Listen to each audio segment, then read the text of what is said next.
Egaan kabajamtoota hordoftoota keenya akkuma beekamu daballii mindaatiin wal qabatee odeeffannoo adda addaa isin biraan gahaa turuun keenya ni yaadatama. Haa ta'uyyuu malee odeeffannoo daballii mindaa yeroo duraatiin isiniif dhiyeesse kan wal fakkaatu garaagarummaa baay'ee kan hin qabne bifa haaraadhaan chaappaa seera qabeessaaf mallattoo seera qabeessa kan qabu miidiyaa hawaasaatiin hojiirra ooleera jechuudha. Egaan inni kun mindaa yookaan immoo daballii dura taasifameen baay'ee garaagarummaa hin qabu. Xiqqoo gara sadarkaa mindaa gadi aanaa irratti adda addummaa mul'iseera jechuudha.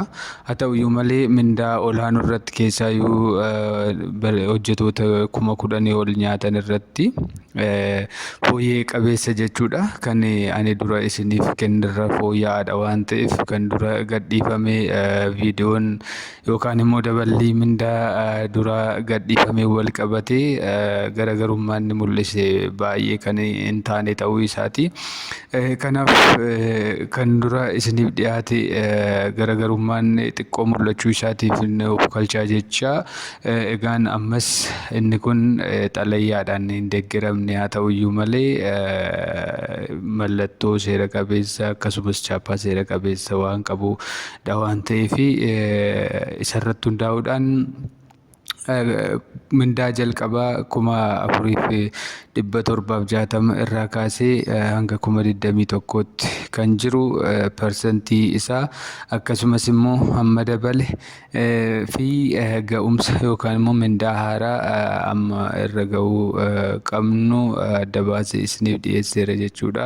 Tokkoon isaa jalqabaa hamma dhumaatti ilaallattanii kan keessan kan ta'e akka sammuutti qabatanii yookaan itti fayyadamtan isiniin jecha yoo barbaachisaa ta'e akkaataa gibiraa fi peeshiniin yookaan sooramni irraa qoodamee kan harka isin ga'uu danda'u qofti itti dhiyaatu viidiyoo itti aanuun qabadheen isiniif dhiyaadha jechuudha.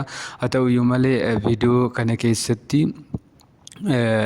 yaadni xiqqoo nama mufachiisu jiraachuu danda'a. Yeroon akkas jedhu daballi mindaa gara jalqabaa 4,700 irraa kaasee hanga 6,400tti jiru irratti daballiin taasifame kan dura dhiyaate wajjiniin baay'ee garaagarummaa agarsiiseera hanga qarshii 1,000tti jechuudha. Inni kun ilaalamee gara fuulduraatti odeeffannoo haqa qabeessa dogoggora hin qabne isin biraan ga'uudhaaf kan hojjetamu ta'a. Haa ta'uyyuu malee sadarkaa 10,000 olitti fooyya'aadha. Kan dura dhiyaate irra fooyya'a waan ta'eef oduu gammachiisaadha jechuun ni danda'ama jechuudha. Odeeffannoo asirraa argattan kanaaf laayikii, sheerii, sabskiraayibii gochuun dagatinaa. Mallattoo bilbilaa tuquudhaan yeroon infoormeeshinii yookaan odeeffannoo haaraa qilleensarra oolchuu akka isin qaqqabu akka gootan isin gaafachaa waan hordoftaniif galatoomaa ulfaadha.